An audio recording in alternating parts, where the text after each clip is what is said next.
It's 2:17 a.m. The silence of your room is shattered by your phone, not vibrating, but ringing, loud and shrill. The screen glows. Unknown number. You answer, your mind still thick with sleep. For a moment, there's only the hiss of static. Then, a voice whispers your name.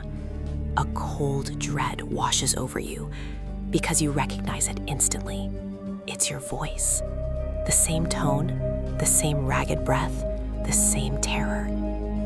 Listen carefully, it says. Don't take the train. I already did, and I didn't come back. Before you can even form a question, the line is dead. Your heart pounds against your ribs in the suffocating darkness.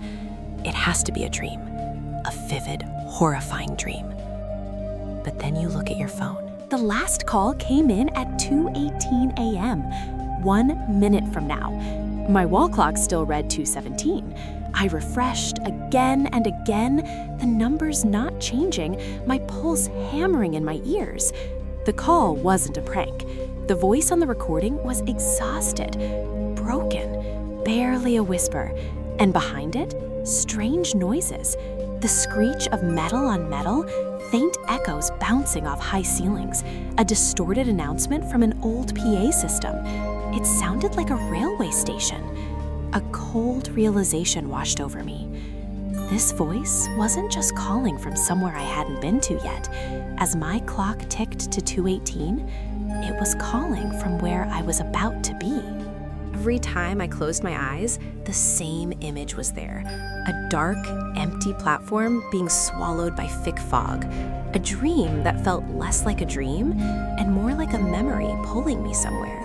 So at dawn, fighting every rational thought in my head, I went. The city's oldest railway station felt like a ghost. A few platforms were alive with the usual morning rush, the noise jarring against the deep silence that seemed to soak into the walls.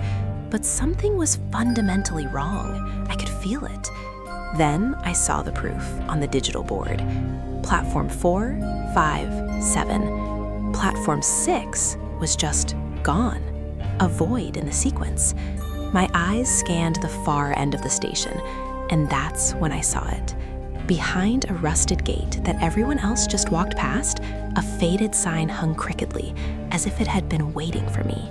It read, Platform 0. No announcements mentioned it. No guards stood near it.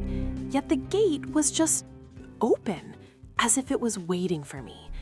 Thick fog rolled across the ground, and the air felt unnaturally cold, sharp. Beyond the gate stood the train, old, dark, and utterly silent. Its doors were open, lights flickering weakly inside, a sick pulse in the gloom. No engine sounds, no conductor, no destination sign. I stepped closer, feeling my chest tighten, my body screaming to just run. And then I remembered the warning. Don't take the train. A clear, simple rule. But if I wasn't supposed to take it, why was I already here? I glanced through the window of the waiting train, and my heart just stopped. It was full. Every single seat taken. The passengers were like statues, all facing forward in the dim light. Then, an overhead lamp flickered just once, illuminating their faces, and my blood ran cold. Every face in that carriage was mine. There were older versions with scars I don't have yet and eyes that had seen too much, younger ones looking lost and terrified. It said life is a journey, but what happens when you meet every ghost of your past and every promise of your future, all at once? In a silent, unblinking chorus, they all turned their heads to look at me. It was clear they'd been waiting for me to finally get on board. My phone buzzed so violently in my hand I almost dropped it. Incoming call. But this time, there was no unknown number. The caller ID showed my full name staring back at me. My fingers trembled, a cold dread creeping up my arm as I rejected it. The moment I did, the train doors began to grind shut with a heavy metallic sound. Through the glass, the reflections of the other passengers seemed to press closer, their features blurring in the dim light. And that's when I finally understood the impossible truth. These weren't alternate versions of me from another timeline. They were all me, trapped in different, identical moments. Each one who answered that call, each one who boarded this train, each one becoming the silent, screaming warning for the next. A silent train slides out of the fog. The station lights flicker, and it feels like an escape. But you're not escaping from anything. You're escaping to a new role. The gates slam shut, the platform vanishes from the map, and you walk home thinking you're free.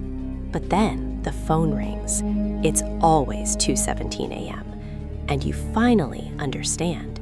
Your job isn't to be a passenger anymore. It's to be the gatekeeper, the one who picks up the phone, takes a deep breath, and gives the only warning that matters. Don't take the train.